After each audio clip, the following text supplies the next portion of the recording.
Hey, we're back for another home game, our last home game. Georgia and Vanderbilt on Saturday. Eric Zier, Kevin Butler are here. Eric's over in the stadium. It's gorgeous weather where he is. It's Warm. cold It's where Kevin warm. and I are, but the sun is shining. Good to see you guys again. Good to Good to be see you, back. Scott. All right, let's talk about the Dogs and solid performance last week against South Carolina. I think we'd all be in agreement. Probably Georgia's best game, at least all around, from all aspects of the game. Your thoughts on that from last week? Yeah, I would agree. Defensively, I thought we played really, really good. It was just domination from our guys up front. We were able to get pressure just rushing four, and they were wreaking havoc the entire game long. Luke Doty, quarterback from South Carolina, who I think is pretty talented and is going to have a nice future in front of him, had zero time to think about anything and actually did a good job of handling and managing that pressure. But we just overwhelmed South Carolina there and overwhelmed them on the offensive line of scrimmage as well. Ran the football as well as we've run it all year. I think that we benefited from the game before against Mississippi State, where we started to stretch the field vertically and made Mississippi State pay for going man-to-man and dropping an additional guy in the box, trying to just exclusively shut down our running game. We saw some different looks from South Carolina early in the game, and we took advantage of it this time on the ground, but just a great performance across the board. Yeah, I agree with Eric. The one thing that we struggled with the week before was just a ground game. And this was certainly the most complete game our offense had this year. It was fun to watch. We've got a lot of good running backs. But to be able to put a quarterback back there, and as Eric said, get a vertical football game going, just makes it tougher on a team to prepare for them. And when you're at the level of talent that South Carolina is right now, they just couldn't match up to Georgia. And I think we're going to see a lot of the same thing this week when Vanderbilt comes in, even a weaker team than South Carolina. Georgia should have their way. Kevin, that was going to be my follow-up question. When you said South Carolina's talent, is there a drop-off with this week's opponent with Vanderbilt? They come in winless, and you just look through their numbers in SEC play, and it reminds you of that line from Apollo 13 when Gene Kranz says in the control center, "What on the spacecraft works?" Because you look at Vanderbilt, and it doesn't look like there's a whole lot working right now for the Commodores. Yeah, that's the tall tale. When you start with your head football coach, you relieve him, it all starts to fall apart. You got some players opting out, maybe. You got players who just aren't in it. And if you're not in it 100% in the SEC, you're putting yourself and your team at danger. You got to get out there. You got to protect yourself. You got to play with a reason. And I just don't think Vanderbilt has a reason to play right now. Yeah, So you think? Go ahead.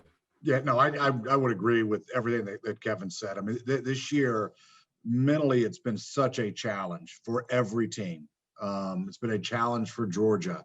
And I think Georgia and Kirby Smart that have responded very, very well to keep our football team mentally engaged. When you think about the first time that we haven't controlled our own destiny in a number of years, we put together two really, really good football games since that situation took place. So give us credit, but it's been a challenge for everybody. And you add on top of that a winless year, on top of all the mental hurdles you have to jump through because of the pandemic and the constant changes. It's really, really difficult to stay mentally into the season and into the team and what you need to do. And it does present some risks there if those guys aren't, and talking about Vandy now, if they're not mentally prepared to come into football games, but they have struggled mightily, obviously on the field, and just the toll of this season, you can see it wearing on them. So how does Georgia stay mentally focused for this game when you've arguably, I don't know how much debated there is about this, but arguably you've got the worst team in the league coming in, at least record-wise they are, because they don't have any wins and they're last in scoring and next to last in scoring defense, and all the statistical numbers, they're way at the bottom of the list. So how does Georgia, when you guys were players, how did you get up for an opponent like this when you knew the big prize and the big trophy wasn't going to be yours at the end of the season? Yeah, I think it's always a challenge, and we've had that challenge now for a couple of weeks at Georgia. I do think that we benefit some right now from having a new quarterback in the game that's playing at a very high level offensively. We're starting to click and play much better offensive football than we have really in north of a year, even going back into last season. I think that builds some excitement. These guys are building now towards 2021 to the rest of this season. We still have Missouri. We still have a bowl game. So there's some excitement, especially on the offensive side of the ball. And on the defensive side of the ball, because of the injuries that we've had, we've got guys that are earning their opportunity to play. And they're building for the future as well. On top of all of that, Kirby Smart has done really a remarkable job since he's been here of not preparing or getting too high or too low for any upcoming game. It is about playing at your standard of excellence and continually raising that bar. So that message is going to continue to be preached. But I do think we've got young guys that are just now getting opportunities to play that know they have to play well to continue to solidify the spots that they are earning. Yeah, I agree. Excitement. You keep them excited about the opportunities. Just as Eric said, we got a lot of new people playing. And when these guys get in, they don't know how to throttle it down, man. They're wide open. That's why you say to Vandy, be prepared to play. Don't come out here thinking it's just going to go through the motions. If you go through the motions, your opponent, Georgia, is not going through the motions. They want to make motions. And that's what you have to do. I also think you take a stance and say, we're still trying to gain respect nationally. Georgia had some big games, didn't do too good in, and obviously they can make up for that with really good, strong performances right now. And this week should be one of those. I mean, crazy as it sounds, 50, 60, 70 to nothing. It could easily be that. By not doing anything more than just going out there and playing like Georgia's standards are, because this is a overmatched team. Does senior day do anything emotionally to you, at least early in the ball game after you've seen your family on the field? And normally there be 93,000 folks there cheering you on, but we're not going to see that atmosphere on Saturday, of course. But how does that factor into Saturday's game? It's an emotional day for those seniors. I can remember coming out and seeing my family there, and you put so much into being a Bulldog, and it means so much for you. And it's a culmination of a time that you'll never have back. It is playing college football at the University of Georgia is special. And when you go out there and you see those people that your family that have been there with you every step of the way, and in most of the cases, it is emotional. It's emotional for the seniors. So it's a small subset of young men that are going through those emotions. As soon as you get through that, as soon as the whistle blows, all of that goes away. You very quickly get back into to why you're there on that given day or that afternoon, and so you get locked into what you always have done. But sure, the emotions run high on senior day. At least they did for me.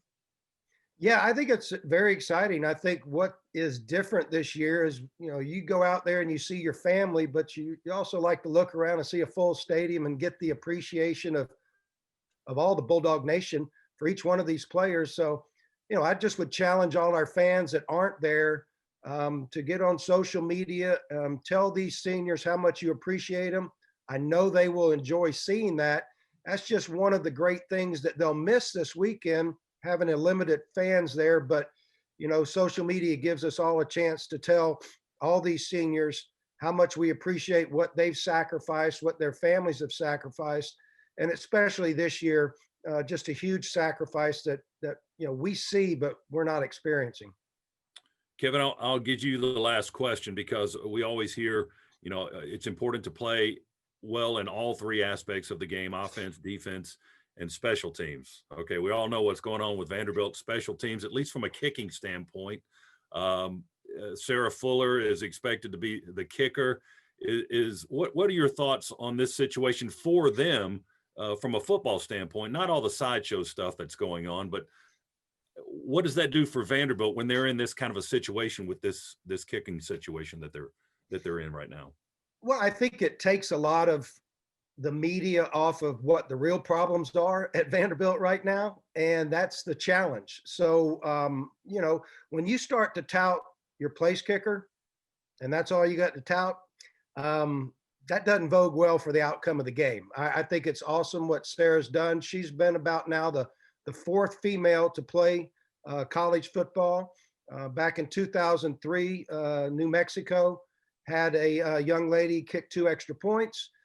Even though they weren't a Power 5 conference, they played the Utahs, they played Texas Tech, they played Washington State. So they played in that realm, but it's historical. There's no doubt about it. I've got 2 daughters, I've got 2 granddaughters, and I'm always for advancement of young ladies and women. But this is an opportunity for her to go out there and do something special.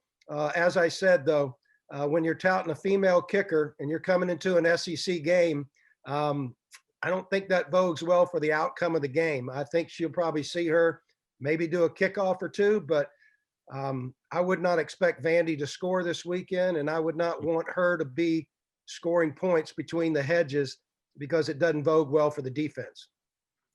Good stuff, guys. Georgia and Vanderbilt, 4:00 on Saturday. Our coverage on the Bulldog Sports Network begins at noon with Kevin and Jeff and the Dog Talk pregame show. 1:00 for the tailgate show with Eric and Neil and Lauren and myself and the rest of the gang, and then kickoff at 4:00 for the final home game of the year. So we hope to see you on the radio Saturday. Eric and Kevin, thanks so much, and we'll see you guys on the weekend. And go Dogs. Go Dogs.